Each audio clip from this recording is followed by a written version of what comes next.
আমি তো সারাদিন বাবা ফোন চালাই, শুয়ে থাকি আর পায়ের উপর পা তুলে খাই। হ্যাঁ হ্যাঁ, তুমি ঠিকই জানো। তুমি যে আমাকে এত ভালো একটা কমেন্ট করেছো, তার জন্য তোমাকে চুমু। আসলে আমার সংসারের কাজগুলো তো সেই এসে করে দিয়ে যায়, তাই আমি পায়ের উপর পা তুলে নির্দ্বিধায় বসে শুয়ে খেয়ে সারাদিন কিন্তু কাটিয়ে দিই আরামসে।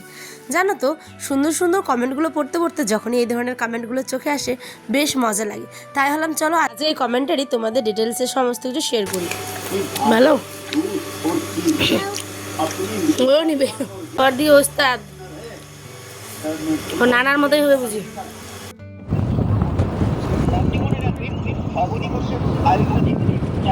হ্যালো এভরিওয়ান, শুভ সন্ধ্যা। কেমন আছো? আশা করছি ভালো আছো, সুস্থ আছো। উত্তর দিনাজপুর জেলা থেকে আমি পাইল আমার নতুন ব্লগে তোমাদের সবাইকে স্বাগত জানিয়ে তবে চলো আজ শুরু করছি নতুন ব্লগ। জানো, ঘরটা ঠিক পরিপাটি না হলে না মনটা বসে না। তাই দেখো, ঘুম থেকে উঠে ছেলেকে ব্রাশ করিয়ে একেবারে পরিপাটি করে বিছানাটাকে গুছিয়ে নিয়েছি আর ছেলেকে পাউডার দিয়ে ভালো করে ওকে ফ্রেশ করিয়ে দিলাম। আর এখানে আমি ঘরটাকে কিন্তু ঝাড় দিয়ে নিচ্ছি, ঠিক আছে? কারণ সকালে উঠে এই বাসি কাজগুলো হাতের হয়ে গেলে খুব অনেকটা কাজ এগিয়ে যায়। আর জানো তো, আজ যাবো একটুখানি আমরা হেমতাবাদ, মানে রায়গঞ্জেরই একটা ভালো জায়গা হচ্ছে হেমতাবাদ, যেখানে তোমাদের দাদাভাই একটুখানি অসুস্থ, ঠিক তার জন্যই কিন্তু ওকে ডক্টর দেখানোর জন্য যাব। আর আমাদের এই হসপিটালটা এতটা পরিষ্কার পরিচ্ছন্ন, সত্যি আমি জীবনে কোনোদিনও এত ভালো হসপিটাল, মানে সরকারি হসপিটাল বিশেষ করে, এত পরিষ্কার পরিচ্ছন্ন, এত বসার জায়গাটা ভালো, আর চারিদিকে কত গাছপালায় ভরা। দেখো, দেখলে তোমরাও সত্যি বলছি মনটা তোমাদেরও ভরে যাবে। এত সুন্দর গাছ, এই যে প্রকৃতিটা দেখো, রাস্তাটা দেখো, জাস্ট কত, এটা কিন্তু হসপিটালের ভিতরের সাইড, ঠিক আছে? কত পরিষ্কার পরিচ্ছন্ন। তারপরেই কিন্তু আমরা চলে গেলাম হচ্ছে আমাদের স্কুটির একটা জিনিস লাগাতে। হঠাৎ করে নতুন গাড়িটা আমাদের খারাপ বলা যায় না, কিন্তু একটুখানি খারাপ, কারণ এই জায়গাটাতে আমাদের একটা যে পা রাখার স্ট্যান্ড হয় সেটা কিন্তু লাগানো হয়নি। তার জন্য আমি গোটা পথ কিন্তু ককড়া হয়ে পাটা মানে জাস্ট ভাঁজ করে এসেছিলাম, জানো।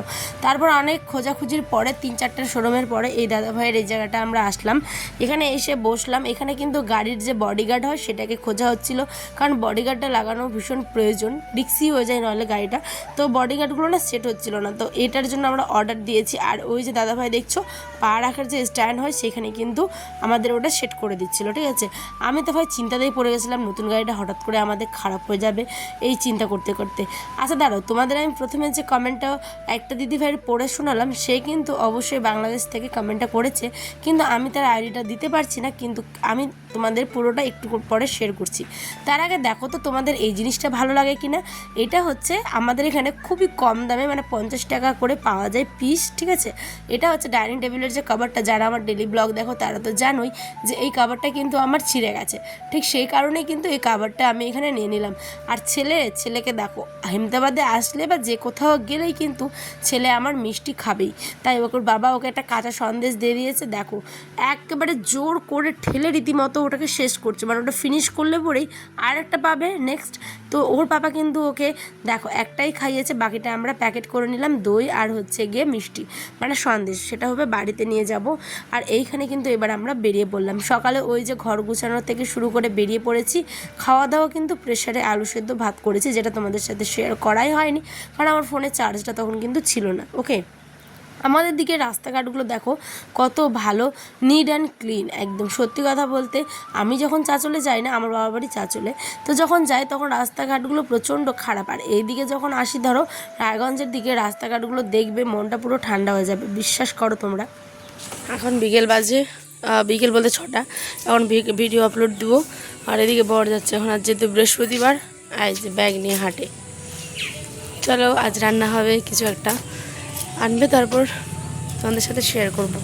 তো আমরা যে ডাক্তারের কাছে গেছিলাম, তোমার দাদাভাই 2 থেকে 3 মাস হলো কাশছে, কিন্তু কাশটা না এখনও কমছে না। অনেক রকমের মেডিসিন, অ্যান্টিবায়োটিক, সিরাপ খাওয়া হচ্ছে, তারপরেও কিন্তু কমেনি, ঠিক আছে?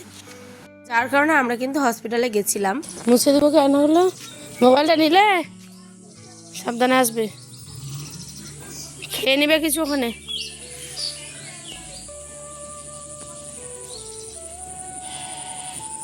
চলে এলো, চলো এখন বিছানা গুছাবো, আয়নকে উঠাতে আছে। বিকেলে স্নান করলাম, এত পরিমাণ গরম লেগেছে গাইজ। তো ওখানে গিয়ে কিছু খেতে বললাম, কারণ হচ্ছে ওই সকালে ওই যে আলু সেদ্ধ ভাত খেয়েছে ফুটিয়ে দিয়েছিলাম সেটাই। তো যাক ওখানে কিছু খাওয়া হয়নি, বাড়িতে নিয়ে এসেছে আনারস, মাছ, এই সমস্ত কিছু। তো আমরা ওখানে যে গেছিলাম ওখানে বুকের ছবি করতে বলা হয়েছে আর কপ পরীক্ষা মানে কপ টেস্ট হবে আর কি, সেই কারণে সুগারটাও টেস্ট হবে আগামী দিন আর কি, আগামীকাল। তো আগামীকাল ওই একাই আসবে, আজ আমরা যেহেতু 3 জনে গেছিলাম তো তখন ওই কিন্তু একাই যাবে, ঠিক আছে। এখানে আনারসটা কাটছি, চলো। আনারসটা না 5 টাকা করে পেয়েছে পার পিস, মানে একটুখানি পেকে গেছে বেশি তাই নিয়ে এসছে। এবার তোমাদের একটা কমেন্টের উত্তর দিই। প্রথমে যে বললাম যে এক দিদিভাই সারাদিন আমাকে মানে সারাদিন আমি কাজ করি, আমি শান্তি পাই না যে কখন আমি কি করব, ঠিক আছে। আমার ছেলে, আমার সংসার, আমার কাজকর্ম, সাথে আমি পড়াশুনো করি চাকরি বাকরির জন্য, এদিকে হচ্ছে আমার মানে রিলসগুলো আমাকে শ্যুট করতে হয়, এডিট করতে হয়, বড় ব্লগ এডিট করতে হয়, আবার টাইম মতো করে মেনটেন করতে হয় লাইভ। এইগুলো সারাদিন যে করে বাচ্চা নিয়ে গাইজ তারাই জানে যে কী কষ্ট। অথচ ওই আমাকে মানে উনি আর কি আমাকে মেসেজ করেছেন, হ্যাঁ সারাদিন তো শুয়ে থাকো, বসে থাকো, মানে কি করো তুমি, এই সমস্ত কিছু মানে আমাকে ওই আর কি লিখেছে। তো যাই হোক আমার খুব ভালো লেগেছে, তাতে আমার কোনো রাগ হয়নি, হাসি পেয়েছে আমাকে কমেন্টটা দেখে। তো সত্যি বলছি, আমাকে না রাতে সারাদিন ক্লান্তি শেষে রাতে কিন্তু আমাকে এই কাজটা করতেই হয় গাইজ, জানো। রাত্রেও যে আমি শান্তি করে ঘুমাবো তার কিন্তু উপায় নেই, কারণ আমাকে প্রতিদিন করতে হয় এই কাজটা। সকালে যদি না করা হয় তাহলে কিন্তু মানে রাত্রে যদি না করি সকালে কিন্তু অনেকটা আমার মানে টাইম পাই না আমি আর কি, ঠিক আছে, এডিট করার। তো রাত্রে আমাকে প্রতিদিন এডিট করে কিন্তু পুরো থাম্বনেল রেডি করে সকালে আবার নতুন দিনের সাথে নতুন ব্লগগুলো স্টার্ট করতে হয়, বুঝেছো। তো ওইখানে জায়গায় ওই আমাকে ওই মেসেজটা করেছে। তো যাই হোক, যে পরিস্থিতি থাকে সেই বোঝে, যে থাকে না সে কিন্তু কোনোভাবে বুঝতে পারে না, তাই না।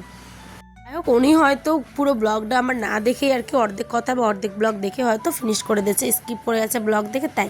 তো চলো, অনেক কথাই তো হলো। এদিকে গাড়িটা আমার ঠিক হয়েছে, ওই আনন্দে আয়নের বাবা যাই হোক এনেছে হচ্ছে এখানে অন্ধ্র রুই বলতে এটা একটা মাছ। আর দেখো হলুদটা গাইস কত পরিমাণে পড়ে গেছে, এই হলুদটা এত মানে টকটকে নিয়ে এসেছে কিনে, যে কি বলবো, প্রচুর কালার, একটুতেই মানে অনেক কালার হয়ে গেছে।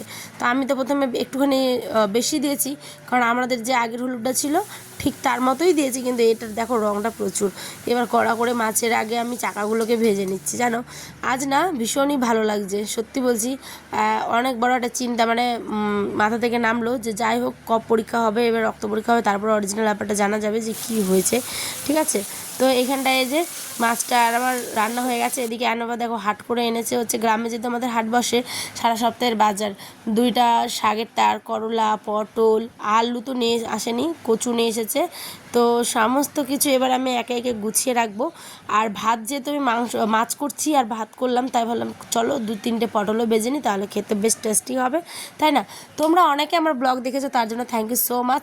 অনেক ভালো ভালো ব্লগ অলরেডি আমার চ্যানেলে আপলোড করা আছে, বিয়ের বলো, অনেক কাজের বলো, অনেক ওকেশন।